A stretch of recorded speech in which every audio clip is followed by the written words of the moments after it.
Numbers chapter 22. Then the Israelites travelled to the plains of Moab and camped along the Jordan opposite Jericho.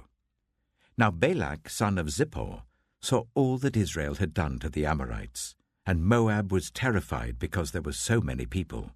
Indeed, Moab was filled with dread because of the Israelites.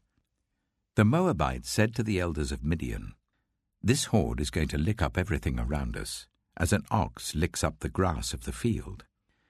So Balak, son of Zippor, who was king of Moab at that time, sent messengers to summon Balaam, son of Beor, who was at Pethor, near the river Euphrates, in his native land. Balak said, "A people has come out of Egypt. They cover the face of the land and have settled next to me. Now come and put a curse on these people, because they are too powerful for me. Perhaps then I will be able to defeat them and drive them out of the land. For I know that whoever you bless is blessed, and whoever you curse is cursed." The elders of Moab and Midian left, taking with them the fee for divination. When they came to Balaam, they told him what Balak had said.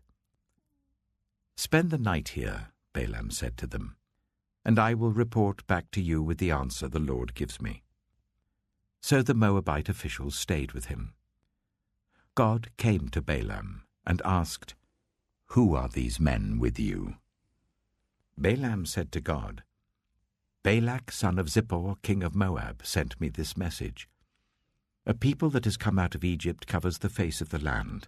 Now come and put a curse on them for me.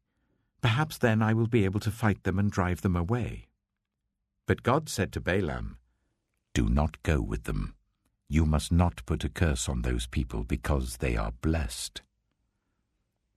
The next morning Balaam got up and said to Balak's officials, "Go back to your own country, for the Lord has refused to let me go with you." So the Moabite officials returned to Balak and said, "Balaam refused to come with us." Then Balak sent other officials more numerous and more distinguished than the first. They came to Balaam and said, "This is what Balak son of Zippor says. Do not let anything keep you from coming to me, because I will reward you handsomely and do whatever you say. Come and put a curse on these people for me." But Balaam answered them, "Even if Balak gave me all the silver and gold in his palace, I could not do anything great or small to go beyond the command of the Lord my God. Now spend the night here so that I can find out what else the Lord will tell me." That night God came to Balaam and said, "Since these men have come to summon you, go with them, but do only what I tell you." Balaam got up in the morning, saddled his donkey, and went with the Moabite officials. But God was very angry when he went, and the angel of the Lord stood in the road to oppose him. Balaam was riding on his donkey, and his 2 servants were with him.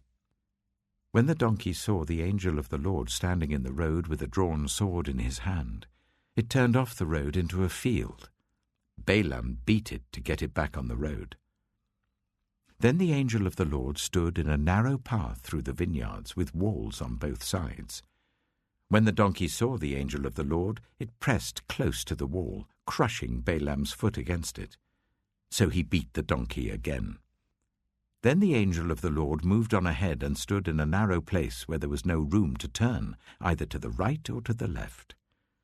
When the donkey saw the angel of the Lord, it lay down under Balaam, and he was angry and beat it with his staff. Then the Lord opened the donkey's mouth, and it said to Balaam, "What have I done to you to make you beat me these 3 times?" Balaam answered the donkey, "You have made a fool of me. If only I had a sword in my hand, I would kill you here and now." The donkey said to Balaam, "Am I not your own donkey, which you have always ridden to this day? Have I been in the habit of doing this to you?" "No," he said.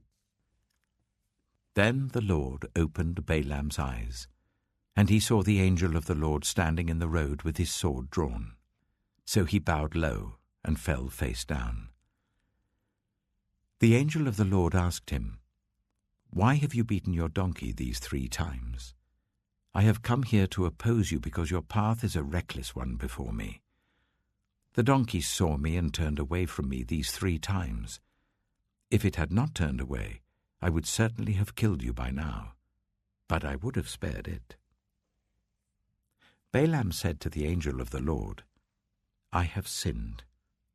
I did not realize you were standing in the road to oppose me. Now, if you are displeased, I will go back." The angel of the Lord said to Balaam, "Go with the men, but speak only what I tell you." So Balaam went with Balak's officials. When Balak heard that Balaam was coming, he went out to meet him at the Moabite town on the Arnon border, at the edge of his territory. Balak said to Balaam, "Did I not send you an urgent summons? Why didn't you come to me? Am I really not able to reward you?" "Well, I've come to you now," Balaam replied, "but I can't say whatever I please. I must speak only what God puts in my mouth." Then Balaam went with Balak to Kiriath-Huzoth. Balak sacrificed cattle and sheep and gave some to Balaam and the officials who were with him. The next morning Balak took Balaam up to Bamoth Baal, and from there he could see the outskirts of the Israelite camp.